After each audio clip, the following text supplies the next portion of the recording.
He's coming back again. He's coming back again. Oh, glory. Hallelujah. He's coming back again. As you will see on the board, we will be talking about the rapture. I mean, obviously, if you've been part of this program, you know that my part of this teaching is to talk about the end time. Amen. That has been the portion that I've been given. And so far, I've actually done 7 series of teaching on the end time. And if you remember, the first time we started, I laid a general foundation for the end time teaching. I laid a general foundation. I talked about the general introduction to eschatology. That was where we started. And during that time, I spoke to you about the feast of the Lord. And that was the first thing we did. Then the second week, I talked about the final 7 years that will round up this world. So the first time we laid a foundation, we call it Introduction to Eschatology. The second week, we talk about the final 7 years that will round up this world. And the third week, we talk about shadow of the Great Tribulation. And in that third teaching, we just have a general introduction of the event that will lead to the Great Tribulation, the event that will lead to this last 7 years of the world. You remember one of the things that I was quick to tell us in the first 3 teachings is that, number one, that the last 7 years of this world, the Bible says a lot more about the last 7 years of this world than it says about any other period in the world. In fact, do you know that Revelation, when you read the book of Revelation, from Revelation chapter 5 or 6 to chapter 19, is actually talking to us about that last 7 years. So that last 7 years is really, really very important. And that was one of the things I tried to stress. Also, the second thing I stress is that the reason why we are talking about the end time is because the Bible, and we are going to underscore that again tonight. The reason why we are talking about the end time is because it is very, very important. The Bible says that if you know the time, then you know the sort of people you ought what to be. The Bible says that whosoever have this hope in himself or herself purify himself or herself. And I'm not going to go through all this. We've spoken about the reason why it is very, very important for us to know about prophecy and to know about the end time. That the Spirit of Christ is the spirit of prophecy. Now, when we talk about the end time, really it's all about the King, his purpose, and his plan. Is somebody listening to me? Yes, so that was what we talked about the first 3 times. And the last 4 times, we start talking about the war of Gog and Magog. So we did part 1, 2, 3, and 4. Because that was one of the events that is going to precipitate, that is going to lead into the last 7 years of this world. And that was 2 months ago that we were here, and that was when I did part 4 of the Battle of Gog and Magog. So today, I want to talk about the rapture. If you're a Christian for any period of time, you will have heard about the word rapture. What does it mean? And those are some of the things we are going to talk about today. So I want us to just read 1 Thessalonians chapter 5, verses 15 to 18. I have it on the board, and we have an interesting board today. The Lord is good. Amen. 1 Thessalonians chapter 4, verses 15 to 18. Very, very common scripture I will read. For this we say unto you by the word of the Lord, that we which are alive and remain unto the coming of the Lord shall not prevent them which are asleep. I want you to notice the phrase, unto the coming of the Lord. Unto the coming of the Lord.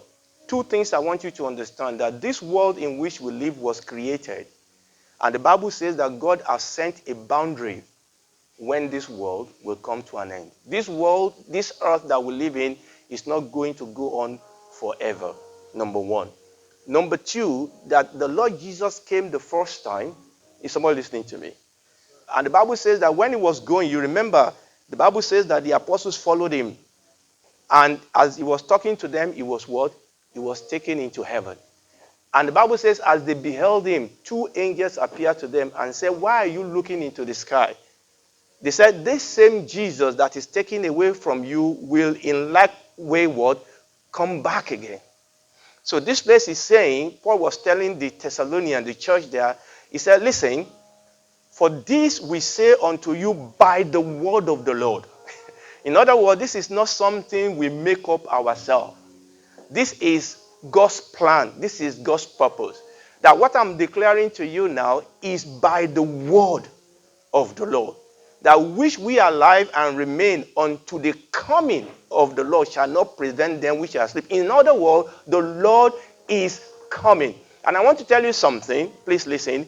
The devil is doing everything he can to stop him from coming back.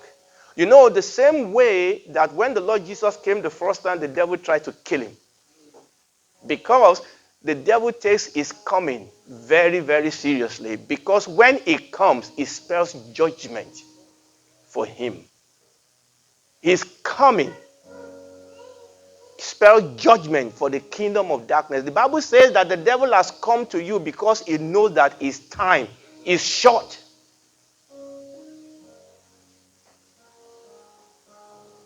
The coming of the Lord.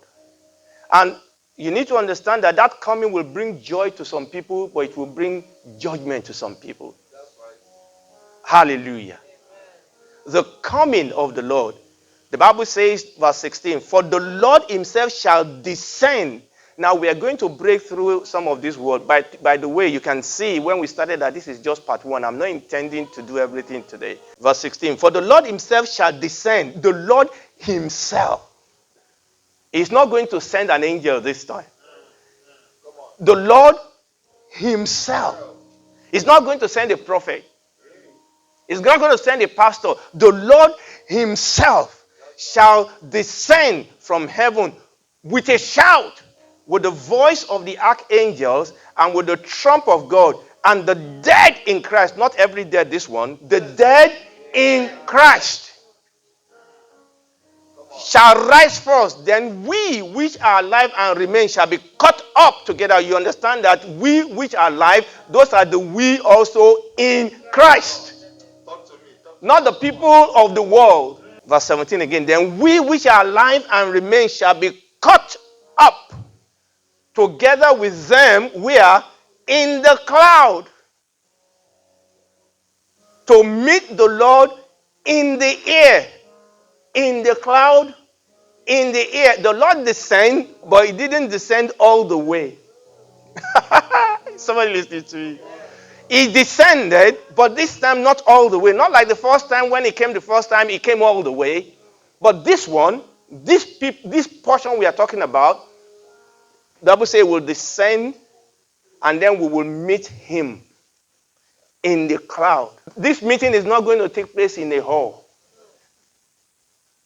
This meeting is not going to take place in a fancy place. I mean, there are some fanciful venue on earth, but the Bible says this meeting is going to be in the air. To meet the Lord in the air, and so, now, why all this? The Bible says, and so shall we ever be with the Lord. Now, this is the purpose. This is the end game. And so, what is all this about? Are we just visiting with him? Are we just going there to shake his hand and see his face? No. This is a going home. The Bible says, and so shall we ever. Do you see that word? Ever. Ever. Forever and ever. So shall we ever be with the Lord. Paul was talking about the fact that when we are present in this body, we are absent from home. There's a sense in which God is with us. His presence is with us, but there's a sense in which we are not home. The Bible says that we are pilgrims and we are strangers on this earth. The Bible said, they that said those things, they desire a city whose maker and builder is God. This world is not our home. We are just passing through. I mean, we have work to do here. We are not sleeping through this place. The Bible says that we should occupy till it comes. He gave us talent and he wants us to invest it. So we have work to do. Don't misunderstand me, but understand that we have a better place. The Lord Jesus said, I'm going to prepare a place for you. The end game is so that we shall be with the Lord. So shall we ever be with the Lord. Verse 18, wherefore comfort one another with this word. In other words, this teaching is a comfort. So when we teach the end time, you must not be fearful. You know, some people, when you talk about the end time, they become afraid. Hey, the Bible says in the end time, people's heart will fail them. If you don't know yet, you know, some of us are not afraid because we really don't know what is going on around us. But as Christians, when you understand what we are saying now, the Lord Jesus said, let not your heart be troubled. Believe in God. Believe also in me. Listen to me.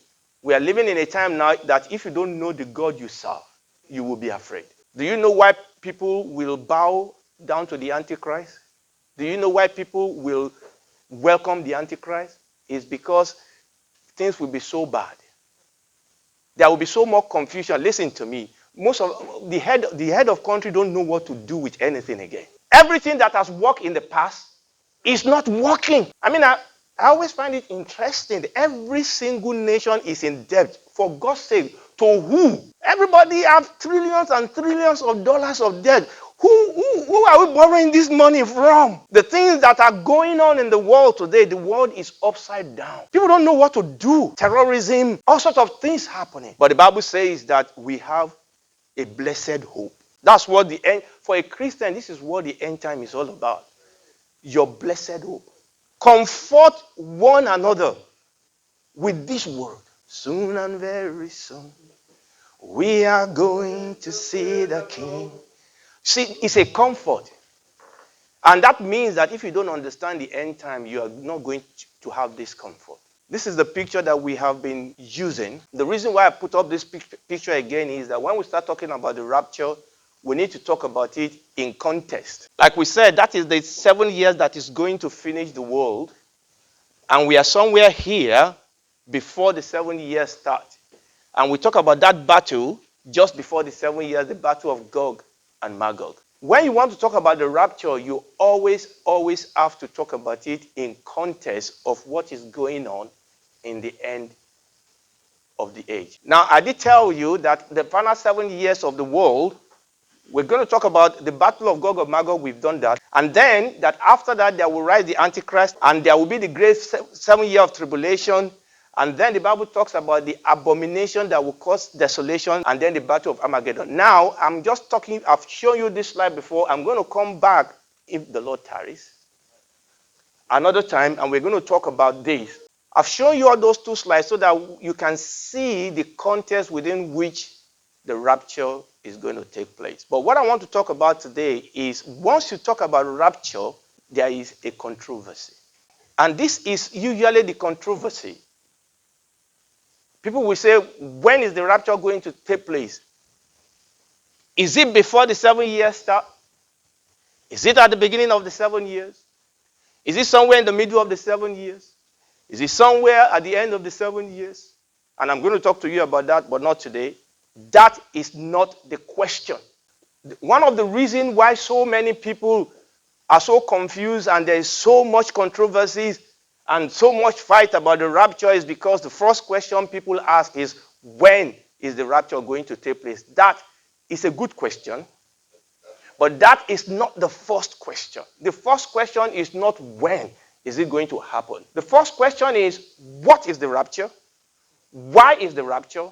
How is the rapture? And then we can talk about when is the rapture. Because the thing is that people start talking about when, and we have all this fight going on. But I think the most important thing is to talk about what. So today, I want to talk briefly in the next few minutes I have about what is the rapture. The first thing I want to tell you is that the rapture is not an escape route. You see, oftentimes when people talk about the rapture, it's kind of like we are running away, we are escaping. No, no, no, no, no, no, no. That is not what the rapture is about. Now, we are going to leave. If you go to the university to study law, to study medicine, or to study engineering, or to study economics, or whatever you study, when you finish and you are leaving, are you escaping? You're leaving because you are done. You have something else to do. You've studied, you have a job, or you want to go home. You are leaving because your job is done. In fact, if you don't leave, they will come and drive you out. I mean, hopefully you pass your exam. Okay, you can stay behind if you fail. But if you pass, get out. We are leaving because we are done. It's not because we are running away. It's not because we are afraid. It's not because somebody is chasing us. It's because we are done. I want you to know that the rapture is God's idea. It's not something that we make up and we work up ourselves. If you are an ambassador to a country and you're an ambassador of UK to Iran and they recall you, you come home. You don't start arguing. You are there as a representative. And if the home country say your job is done, please come back home. You come. You come home. The reason why we are leaving is because God said, come back home. And I'm still going to put that in context. Remember what we are doing today is that we are laying foundation. The rapture is about a coming back of the king. Now, those two words is going to be very important, the king and the groom. I'm going to swing over next time to talk about this. You need to understand. You remember we said the Lord will descend. The focus of rapture first is not the church, is the Lord. If the Lord doesn't descend, the church does not ascend. The Lord will descend. Who is the Lord? Is the King of Kings, is the Lord of Lords. Who is this Lord that is descending? Is the groom. We are the church is the bride of Christ. He is the head and we are the body. The groom is coming for his bride. The groom is coming for his bride. The king is coming to judge his enemy, but he's going to get his bride out of that first, so that he can pour his wrath on his enemy. When the alliance of nations, when nations are in alliance and they want to go and bomb some places or deal with some places, they tell the alliance, pull your troop out of there. We are going to deal with that place. So the people we like will pull them out. Pull them out. Go and deal with that, so that you don't get caught in friendly fire. The king is coming. The king, the Lord, is coming. He's coming to judge his enemy, but he's going to pull out his bride first. So the rapture is about the coming back of the king, of the groom, to get his bride and to take them home. It's about reunion. It's about fellowship. It's about marriage. When we talk about the rapture, it's about getting ready. It's about getting ready. I mean, if you are going away on a very important journey, holiday of a lifetime, don't you get ready? When we talk about the rapture, it's about getting ready for the groom, getting ready for the king. The Bible says that we are not in darkness, and that day must not catch us unaware. So when we come back, in talking about the rapture, we are going to talk about kingdom. We're going to talk about wedding. We are going to talk about the feast of the Lord. We've actually talked about some of these things because these are the concepts in the Bible that helps us to understand what the rapture is about. You have to understand that in this context of wedding, of kingdom, the battle against kingdom, and the feast of the Lord. I'm talking about what the rapture is. That's the foundation I'm laying. And immediately you start talking about the rapture, people will ask this question, and I call it a non-question. It's a question that should not even be asked. People will say, but the word rapture is not in the Bible. What? That is not true. The word rapture is in the Bible. It depends on what Bible you are talking about. So what people try to say is that the word rapture is not in the English translation of the Bible. Yes, it's not, because rapture is not English word. It's just like somebody saying the word Ọlọ́run is not in the English Bible. You may not know what Ọlọ́run is. Ọlọ́run is Yoruba. Of course, Ọlọ́run won't be in English Bible because it's a Yoruba language. But Ọlọ́run is all over all over Yoruba Bible. I mean, obviously, because the word sounds quite nice, we've adopted the Latin word. Rapture comes from a Latin word. Now, this is the verse I just read. Now, you see the one I put in yellow there. That is the word rapture. The Bible says, then we which are alive and remain shall be what? Caught up. That word, caught up, in Greek is the word apaxo. And when you take a Latin word, you will see the word rapture there because it's translated raptus or rapturo in Latin. And that is where we get our English word rapture. So yes, it is true that the word itself, rapture, is not in the English Bible because that is a Latin word. And the word rapture is that word to be caught up.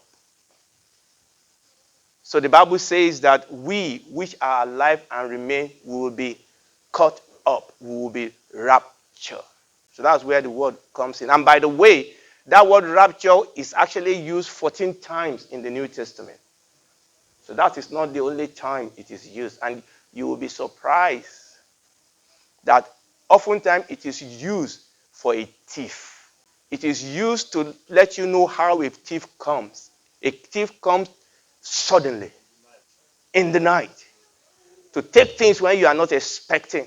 So that word apaxo, that we call rapture, in the original word, it means to suddenly remove or snatch away. And in fact, I wanted to underline every word there.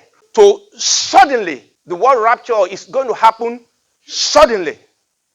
The Bible says to suddenly remove something and snatch it away. And it often has this sense of by force. Happens suddenly before you know what is happening. And I've given you some scriptural reference there that actually the Bible talks about like a thief. When a thief wants to steal something, before you look, it's gone to plunder.